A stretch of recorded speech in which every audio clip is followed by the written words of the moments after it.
ഇപ്പോൾ ശ്രീകൃഷ്ണ കർണാമൃതത്തിലെ 1-ാം സർഗത്തിലെ 61-ാമത്തെ ശ്ലോകം ഒന്ന് കേൾക്കാം.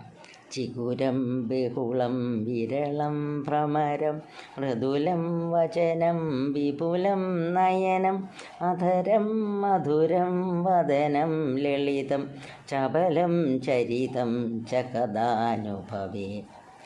ചിഗുരം ബഹുളം. ചിഗരം എന്ന് പറഞ്ഞാൽ അറിയില്ല, തലമുടി. അങ്ങനെ ഇടതൂർന്ന തലമുടിയാണ് നമ്മുടെ ഉണ്ണിക്കണ്ണൻ്റെ, അല്ലെ ഇടതൂർന്ന തലമുടി. പിന്നെയോ വിരളം ഭ്രമരം. വിരളം എന്ന് പറഞ്ഞു കഴിഞ്ഞാൽ കുറുനിര. ഈ കുറുനിരയൊക്കെ ഉണ്ടല്ലോ, ഇങ്ങനെ പാറിപ്പറന്നിങ്ങനെ കിടക്കുകയാണ് അത്. പിന്നെയോ മൃദുലം വചനം. ആ സംസാരമാണെങ്കിലോ കൊഞ്ചിക്കുഴഞ്ഞുകൊണ്ട് അത്ര സ്പഷ്ടമല്ലാത്ത വിധത്തിൽ, കുഞ്ഞല്ലേ, അങ്ങനെയുള്ള ആ ഒരു മൃദുലമായിട്ടുള്ള സംസാരം.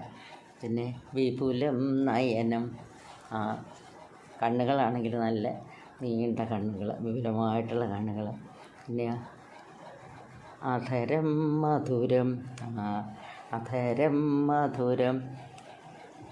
അധരം, ചെഞ്ചൊടികൾ മധുരമായിട്ടില്ലേ, കണ്ടാൽ തന്നെ കൊതിയാകുന്ന ചെഞ്ചൊടിപ്പഴങ്ങൾ പോലെയുള്ള ആ ചെഞ്ചൊടികൾ. പിന്നെ വദനം ലളിതം.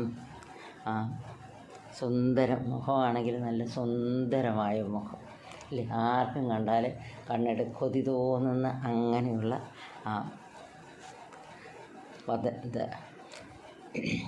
വദനം, അതായത് മുഖം. പിന്നെ അടുത്താണ് ചപലം ചരിതം. നടപ്പെങ്ങനെയാണെന്നറിയുമോ? ശരിക്ക് കാല് വറപ്പിച്ചിങ്ങനെ നന്നായിട്ട് നടക്കാനൊന്നുമില്ല, വെച്ച് ചിലർ കാണാൻ വെച്ച് പിള്ളേർ നടക്കണമെന്നല്ല, പിന്നെ തെന്നി അങ്ങനെ വേച്ചുള്ള ആ നടപ്പ്.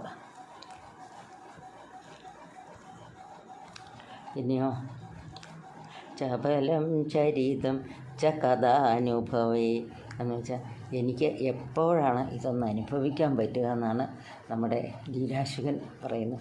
അദ്ദേഹത്തിൻ്റെ ഭാവനയിൽ ഇങ്ങനെ അവൻ്റെ നടപ്പും രൂപം ഭാവവും ഒക്കെ കാണുകയാണ്. അപ്പോൾ എപ്പോഴാണ് എനിക്കിതൊന്ന് അനുഭവിക്കാൻ പറ്റുക എന്ന് വെച്ചാൽ ഇങ്ങനെയുള്ള ആ കണ്ണനുണ്ണി എപ്പോഴാണ് എൻ്റെ മുൻപിലൊന്ന് പ്രത്യക്ഷപ്പെടുക എന്ന് ഇദ്ദേഹത്തിൻ്റെ മനസ്സിൽ എന്തൊരു നല്ല ഭാവനയാണെന്ന് നോക്കി.